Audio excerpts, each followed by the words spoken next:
ଘନେ ଆଉ ଗୋଟେ ସେକେଣ୍ଡ। ବାପା ବୋଉ ଆସିଛନ୍ତି। ହଁ ବାପା ବସୁଛନ୍ତି। ସାନ ଭାଇଟା ବି ଆଉଛି। ସାଣ୍ଡୁ ଆସୁଛି। ହଁ 12ଟା ବି ଅଛି। ହଁ ଟିକେ ମଟନ ଆଣିଲେ ହୁଅନ୍ତାନି। ଏଇ କଥା ବି ଏତେ ତେଲ ମାରି ଏତେ ଟିକେ ଆଣିଲେ ଆଣିଦେବି।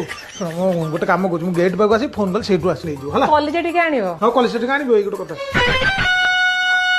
ମଟନ ମଟନ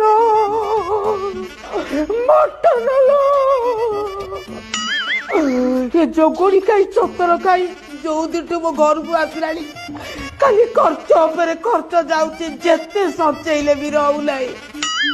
ମଟନ ଆଣିବ, ମଟନ କିଲୋ 800, ତା ସାଙ୍ଗକୁ ପୁଣି ଆଳୁ 50, ତା ସାଙ୍ଗକୁ ପୁଣି ଅଛି ପିଆଜ, ରସୁଣ, ଅନ୍ୟ ଅନ୍ୟ ସାମଗ୍ରୀ।